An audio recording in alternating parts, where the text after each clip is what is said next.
ख्रिस्त में प्यारे भाइयों और बहनों, आप सबों को ईश्वर का असीम प्यार और भरपूर आशीर्वाद।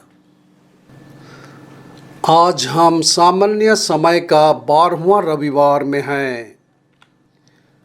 उन पर भय छा गया और वे आपस में यह कहते रहे, आखिर यह कौन है? वायु और समुद्र भी इनकी आज्ञा मानते हैं। मरकुस 4:41। आज हम मनन, ध्यान और चिंतन करते हैं कि हम में से प्रत्येक के लिए ईश्वर कौन है। हम परमेश्वर के बारे में क्या सोचते हैं? ईश्वर हमारे लिए क्या करता है? हमने अपने जीवन में ईश्वर का अनुभव कैसे किया है? आज का पहला पाठ अय्यूब की पुस्तक से लिया गया है। यह परमात्मा के बारे में हमारे सीखने का हिस्सा है। अय्यूब ने अंत में महसूस किया कि परमेश्वर ही परमेश्वर है और अय्यूब ने परमेश्वर की सारी वास्तविकता को बहुत कम समझा। हमें भी वह सबक सीखना चाहिए। हमें बुद्धि और समझ के लिए परमेश्वर से प्रार्थना करनी चाहिए कि हम परमेश्वर को सही तरह से समझ सकें। हमें भी पश्चाताप करने की आवश्यकता है, जैसा कि अय्यूब ने अंत में किया। वह पश्चाताप किया क्योंकि जो ईश्वर के सामने नहीं बोलना था उसे बोल दिया। उसने ईश्वर को सवाल किया।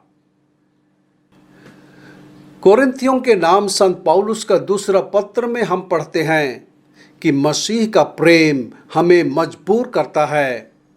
एक बार जब हम इस विश्वास में आ जाते हैं कि एक व्यक्ति ने सभी के लिए मर गया, केवल जब हमें पता चलेगा कि यीशु ने हमसे प्रेम किया और उसने हमारे लिए क्रूस पर अपना जीवन दे दिया, तो हम वास्तव में उससे प्रेम करना शुरू कर देंगे।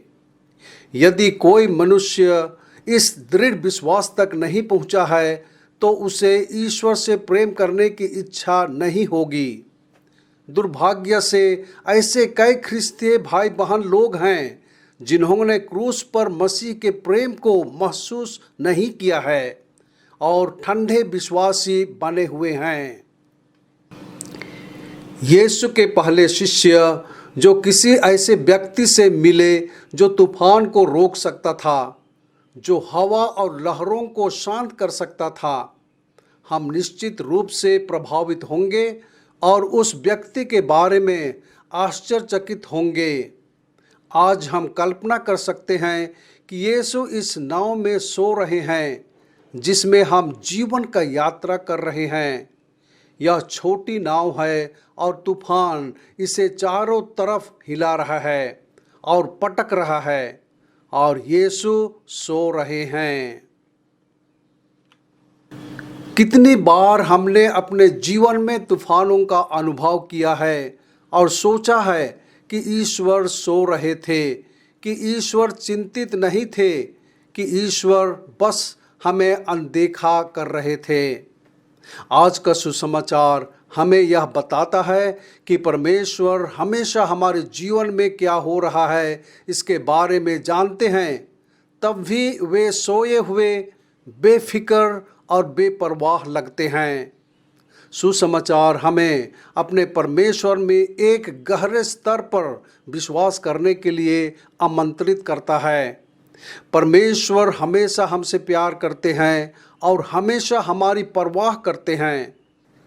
वह हमें कभी नष्ट नहीं होने देंगे।